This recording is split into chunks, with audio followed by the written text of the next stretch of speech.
Welcome into another episode of Kollectiv Knowledge. I am your host, Shane Barrett. You can find me on Twitter at FFShaneB. And joining me tonight is JB Barry, who, just so you guys know a little bit more about the man, the myth, the legend of JB, he is a fantasy sports coach, a writer for Razzbowl, co-host of the Fantasy Besties, co-host of the Fantasy Magnets, and a DFS writer for AaronTorresOnline.com. JB, how are you doing today, sir? Doing great, man. I appreciate you having me on here. I love watching these. And then when you reached out to me after we had the last time I was on with you, and you're like, yeah, I got to get you on Kollectiv Knowledge. And I was like, yeah, that sounds like a great idea. So I'm glad to be involved. I appreciate it. And I love how you say, welcome in for Kollectiv Knowledge. Like you say it like it's like like one of them radio shows. It's just smooth. It's like, yeah, Kollectiv Knowledge. I appreciate that. I did it like 3 or 4 episodes ago, and I was like, man, that sounded really good. I'm just gonna keep doing it that way. If I love we're being honest. So yeah, it works really well. So I appreciate the compliment and the fact that you noticed. So, but that's enough about me.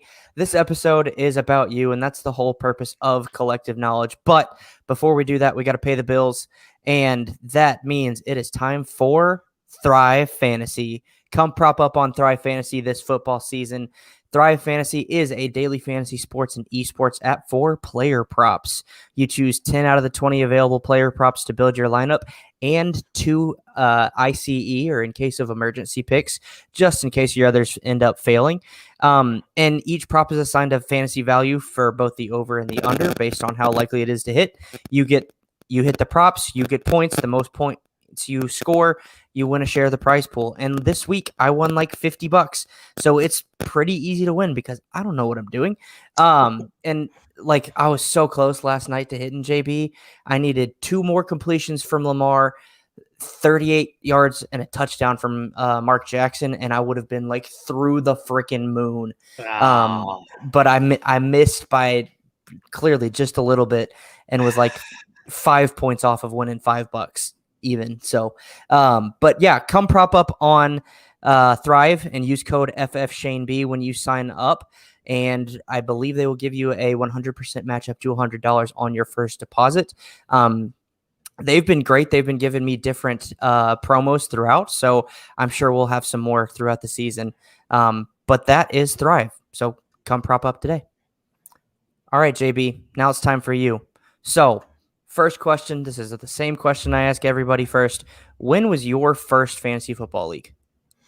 So my first fantasy football league was in 2006. I played baseball for a couple of years before that and got really into fantasy football in 2006. Just wanted to get involved. I liked the baseball end of things and dipped my foot in football. So I can't believe it was that long ago. Yeah, I know. I think mine was 2005 because I've been playing since I was 10. So it was 2005 or 2006. And yes, I realize that makes me a baby, but we're not going to talk about that. So is that league still going? No, that one's not. That one actually folded probably 4 or 5 years after that. My longest running league is actually my friends and family home league. And that one we started in 2014. And it's my wife and my sister-in-law and my brother-in-law and my cousin and her friend and her husband. And it's just like one of those leagues, but it's pretty competitive. Like a lot of them are good players. So, everybody, I see everybody posting their home league drafts and all these studs that they just got lined up. And I'm like, my home leagues aren't that easy. Yeah, mine aren't either. I told my wife, I was like, look, you won it last year. So my parents are divorced. And so typically for the past couple of years, we've done a mom's side of the family and a dad's side of the family league. Well, this year I said, we had a couple teams overlapping. I'm just going to pull all the people that were active in both leagues and make one league. And it's a 12-team league instead of a 10-team league. But I told my wife, who won one of them last year, I was like, look, I'm not helping you this year. I gotta make the playoffs. I gotta make a playoff run this year. I'm not helping you this year. And I feel really good about my team. I usually do, but put my money where my mouth was and won week 1 and blew out my my sister's boyfriend. So that was kind Nice. of nice. Yeah, I had a blowout win week 1 against one of my friends. My brother-in-law has actually won this league 2 years in a row. So shout out to Oh, Doug wow. if you're watching. But this year, as we were drafting, like you said, I felt great about my team. I still feel great about my team. I have a pretty strong team. But as we were drafting, I was saying to my wife, I was like, I didn't like that pick. And this was probably Doug's worst draft that I've seen him have. So Wow. as much as, he's my boy and all, like, I'm happy to Yeah. see that his team is not as strong as it usually is.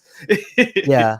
My dad sniped me on a couple picks, and I texted him in the middle, and I called him a not very nice name that I won't repeat on air. And he called me after the draft, and he was like, "Who was that for?" And I was like, "T. Higgins and Trey Sermon and someone else." And then so we talked for a minute, and then I was like, I texted him after the call. I was like, just looking at your draft, you should win the league, because that's how good his team is. Wow. Okay. And you know what? That happens a lot when you get sniped. You like the team that sniped you that many times, right? Like, Yeah. I was just absolutely. looking at one of the many leagues that we were in. Actually, it was my Scott Fishbowl draft that I was looking at, because the Nice. person in my division who's in first is Joe Bond, and Joe sniped me so many times. And I did a whole write-up after the draft. And I commented every time he sniped me. And there was 4 or 5 times. And I put it in the chat every time. And, of course, he's sitting there in first place in that division right now. So as I'm seeing that today, I'm like, of course he is. He's got half of the guys I wanted on his team. Yeah, absolutely. Joe's a good guy, too. I just recently went on his show. But, yeah. Okay, so back to your home league, though. What are the league settings for that home league? It's a PPR league. 2 running backs, 3 wide receivers, and 3 flex, I think. Nice. And it's a really deep bench, so I don't make it easy on them. We have like a 8 to 10 man bench. It's a deep league where our draft goes, 20 rounds or so, 20 something, maybe 22 even. So I don't make it easy on them. I don't want to leave waiver wire pickups for people to just snatch up. I want you to draft a winning team if you're going to win this league. Yeah, absolutely. I love that. I can't. By the end of the draft, my wife's falling asleep. She's like, I don't know who any of these guys are. Shout out to Linda. Linda was actually another Fantasy Besties co-host that's already been on Kollectiv Knowledge. So I'll have to make the rounds and get the rest of you guys on here. Yeah. It's a good group, man. I love my besties. And then Eric, fantasy, how many points per Rojo carry? I think if my math is correct, it's negative 0.4, like 0.5 or something like that. Hashtag math. Everybody with the Rojo hate, man. You guys are all. Did you draft Rojo? Of course I did. I wrote articles about that. He's the lead back in Tampa, and he's going to still be the lead back in Tampa. I had this conversation with Linda last night on Besties. Like, don't panic yet. He fumbled. He got in the doghouse. I would be panicking if Fournette went off. But Fournette had 9 for 32. He did nothing. Fournette can't carry the load too, either. Didn't he? He dropped the pass off his hands that turned into an interception. That's right.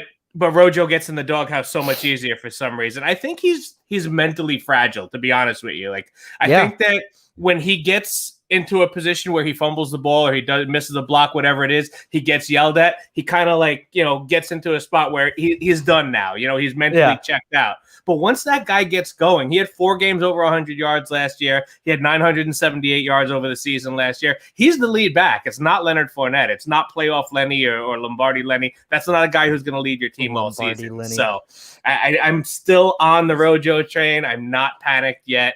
And I think we'll see it this week against Atlanta. Nice. I like that. Oh, yeah, definitely. Because I'm a little worried about Atlanta, if we're being honest. Okay. Next question for you, JB. What are your favorite league settings? So I don't know about you, but I'm in like a butt ton of leagues. So my question is, I'm assuming you're in a butt ton of leagues too. Let's say you're overwhelmed. You can only take on one more league, and it's got to be your favorite league settings for you to join. What is that? It's got to be a best ball at this point, because with 26 leagues on a spreadsheet, it has to be a best ball. But I found myself really enjoying Superflex leagues now more than I used to. At first, it was just kind of like, it's fun to have another quarterback. But, I like the idea of the Superflex League because just like I was talking about with my home league, I like the challenge. I like having it where it's not as easy to just run to the waiver wire, pick up a starting quarterback with a good matchup. In a Superflex League, most starting quarterbacks are not on the waiver wire. Like right now, Superflex leagues, everyone is scrambling for Heineke like he's Brett Favre, right? So yeah. I love that about Superflex, that it makes it more competitive and it makes you have to work harder. So I like that concept, and I like the Superflex League. Yeah, love that. Do you like tight end premium, tiered PPR, or anything like that? Or are you traditional PPR guy when it comes to that?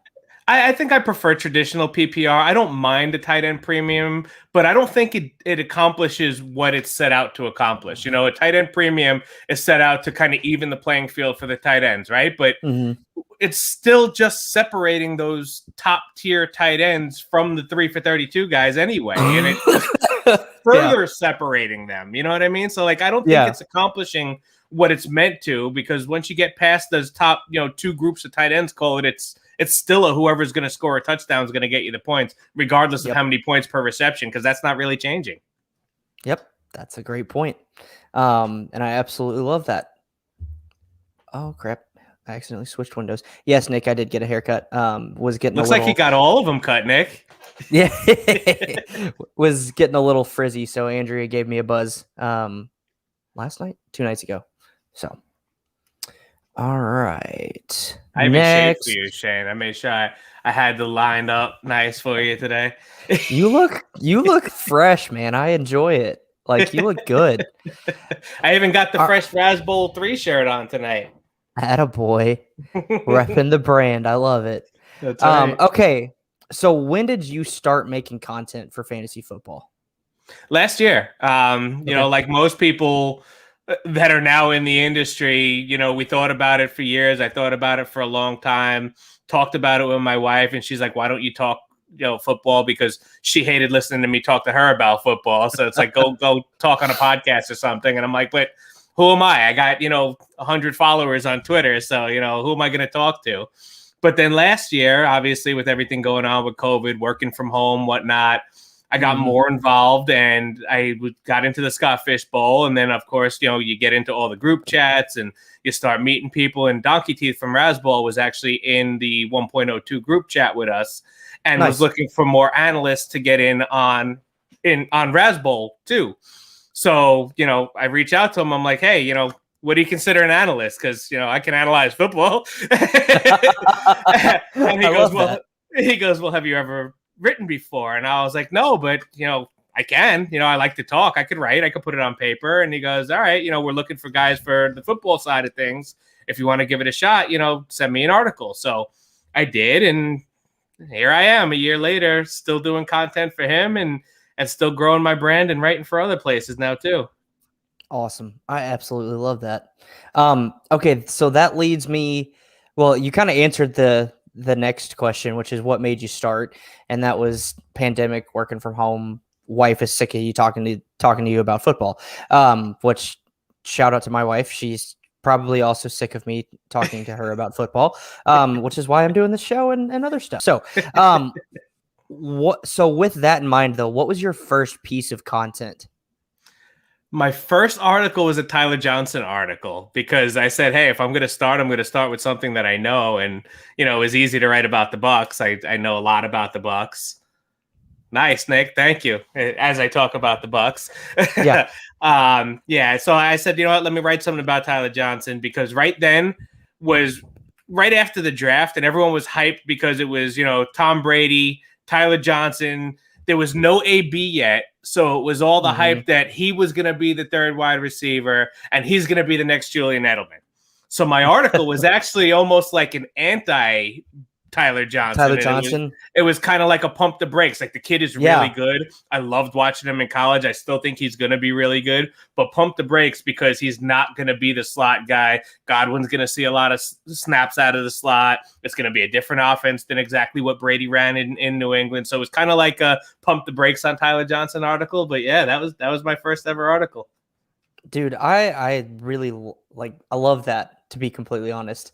I love, especially because you took your fandom, but you kind of took your fandom out of it and were like, hey, or applied it to where it was it made sense and it was real. It wasn't like, oh, Tyler Johnson to the moon because he's on the Bucks and blah blah blah blah. No, like you brought a real thought and analysis to that. So I absolutely love that.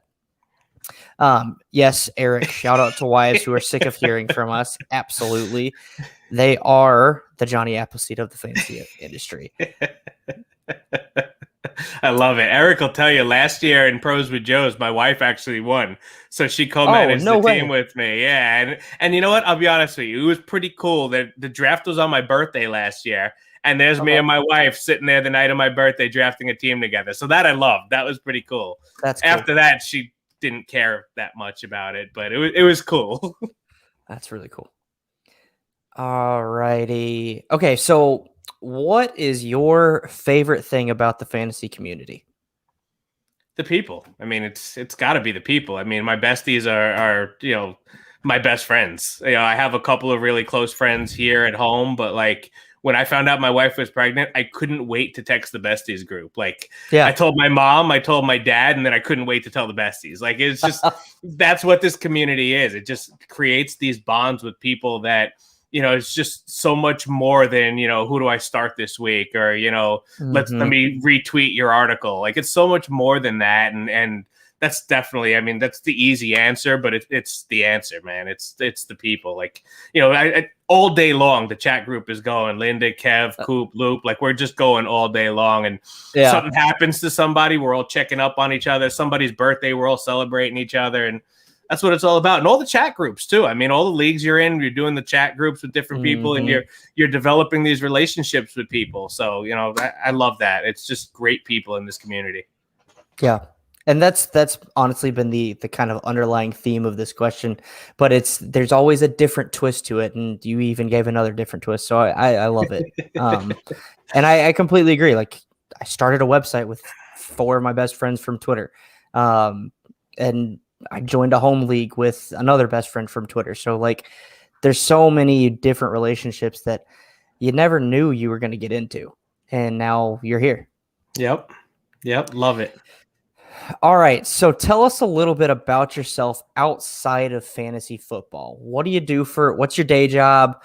You're married with a kid, or is she still baking one in the oven? It's still in the oven. She's 8 months pregnant. She's actually, her due date is October 13th. So we're under a month away, and, God willing, congrats. Everything is good. Thank you. I appreciate it. It's our first kid. So like, we're at a point where we're still excited, but we're starting to get to okay, what do we still need to do? Yeah. And that's the conversation every day. It's like, she goes, we have so much to do. And I'm like, okay, what do we need to do? And she's like, I don't know. And I'm like, yeah, I don't know either. So yeah, I'm married. I live in Long Island, New York. I sell quartz slabs for a living for a major quartz manufacturer. So I sell to countertop fabricators. It's not that interesting, but it pays the bills. I'd much rather be, talking about fantasy football for a living. But hey, hopefully one day. But yeah, I mean, outside of that, that's pretty much who I am. I got my puppy. She just turned 1 a week ago. Yep. So that's our little family there. Cool. Okay, I got some follow-up questions for you then on those topics. What do you know what you're having, boy or girl? A boy. Awesome. You lucky son of a biscuit. We're not done having kids yet, but I so want a boy so bad. But that's another topic for another day. I want both. I do want both. Yeah. I want to coach baseball and softball. Yeah, absolutely. Yeah, I want to coach boys and girls basketball. And we've got 2 girls, and love them both. The 3-year-old, good Lord. I've got stories for you for another time. We can talk about that later. Okay, and then puppy. What kind of puppy? I think you said she was a girl. What's her name? Her name is Layla. She's a cockapoo. I don't know if you could see her there. Oh my goodness! But that's my little puppy girl. Adorable. And it's funny because her birthday is September 7th, which is the day before my birthday. So it's cool. We got to like celebrate her birthday on one day, my birthday the next day. So yeah, that's cool. My little baby girl. She's definitely daddy's girl too. She likes to climb up on my pillow at night and just plop herself down on my head and sleep at the top of my head. Yeah. Now, Nice. recently, she goes in between my wife and I, and she like presses her feet into my back, so I sleep on my left side. So then, if I ever want to roll over in the middle of the night, I can't because I have the dog like on my back. Nice. Yeah. Nice. Okay. Last question before we go to rapid fire. What are your hobbies outside of fantasy football? Time is limited for hobbies, but Yeah. I am a black belt in karate, and I just started No taking. shit. Yeah, and I just started taking kung fu. So I'm a yellow belt Okay. in kung fu now. I just started in July, so it's just a different discipline. And I'm in the worst shape of my life right now. I used to be in really good shape when I was a black belt, and I stopped being active and I started eating more. So Thanks, I've COVID. been yeah, I've been paying for a gym membership that just goes to waste, and I got injuries. My ankle's messed up. I've had knee surgery, ankle surgery. So, I know I'm not going to go to the gym. I know I'm not going to do too much strenuous activity. So I said, let me get back into martial arts so that at least I could do something active. So, it's good. It's good, man. Twice a week, I get out there, I get my heart rate up, I sweat, and I'm learning something fun at the same time. Cool. Very cool. That might be the most interesting answer we've had for that question, and I really appreciate that. All right, so let me throw up a different banner real quick. And now we are going to hop into rapid fire. And the first question for rapid fire, if you guys aren't watching or are paying attention, then you don't know this answer, but you should. So, favorite NFL team? The world champ Tampa Bay Buccaneers, baby. Love it. Okay, so let me ask you this, and this typically doesn't go actually rapid fire. How long have you been a Bucs fan? For life? Since the 90s. So okay, that's acceptable. Yeah, it was the Warren Sapp defense that really made me fall in love with the Buccaneers. And he's my favorite player of all time. And I always go to this because people that, especially last year, this was my 16th birthday and I'm wearing a Bucs jersey with my grandma.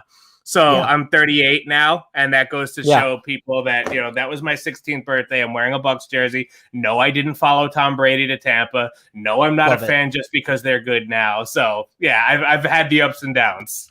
Okay, that's what I needed to know, man. And I didn't think you were a bandwagon guy. Obviously with a Vernon Gholston and a Warren Sapp jersey, I feel like it'd be kind of hard to not know your Bucs history and be a bandwagon fan. So yeah. So real quick, because I know this is rapid fire, but the Will Gholston jersey and the helmet right there are both game used and autographed. Will Gholston, nice. Yep. So I met him in an airport in Detroit one year, and I was with my cousin who's from Carolina, and we're talking smack on the rental car line about the Bucs beating the Panthers this year, and I'm telling him we're gonna whip them, blah blah blah, and all of a sudden this voice from behind me is like, "Yeah, we are," and I turn around and it's Will Gholston. So, he's super cool guy. Like we chop it up. We take some pictures. Then I follow him on Twitter. We're talking, we interact, and he responds. We interacted on Instagram. He sent one day, JB, send me your address. He sends me a game used autograph jersey and a game used autograph helmet. The guy is awesome, man. The guy is so cool. Much more than a football player. He's such a great guy. That is so cool. All right. Favorite sport that's not football? It's baseball. I was a baseball player my whole life. Cool. Favorite food? I'm a New Yorker, baby. It's pizza. Love it. Favorite sports movie? Ooh. The old school side of me says Major League, but the new school side of me says Remember the Titans. So it could go either way. both very, very good movies. Favorite non-sports movie? Bronx Tale. Nice. Favorite band? Boyz II Men. I've seen Boyz II Men live in concert 8 times in my life. Whoa, that's awesome. In fact, this is the first year in 5 that my wife and I didn't go see them because we've had a streak going, and now that she's pregnant, we can't go to a concert. Favorite adult beverage? I'm not a big drinker, but I do enjoy me a nice Moscow Mule. Nice. That's a good one. Favorite TV show? We watch a lot of those like Chicago Fire, Chicago Man, like Chicago PD. Yeah, those are good.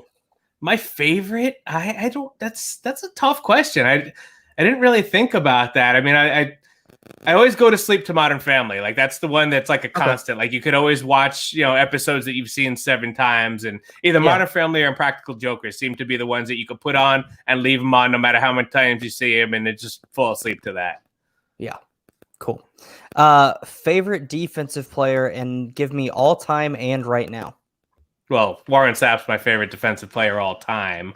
And right now, I mean, I think I'm going to stay in Tampa because I love watching Levante David and Devin White. So, like, I can't pick between the two of them because they both, like, just coexist so well. But those are my guys, man. They're so much fun to watch. My favorite defensive player on the Bucks is Carlton Davis.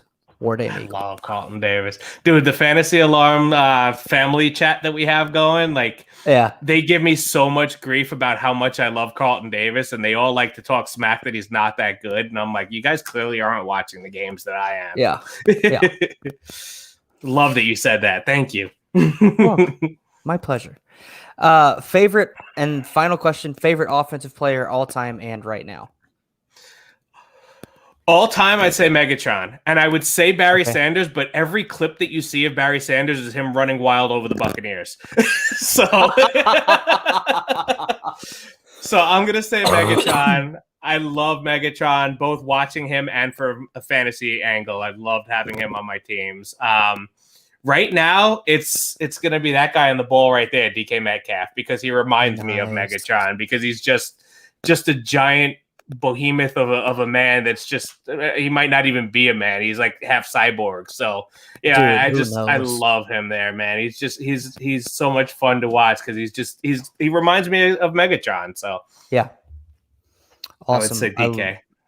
I love that. Well, that wraps up this episode of Kollectiv Knowledge. JB, before we go, where can people find you and what are you working on, and anything you want to plug, throw it in here.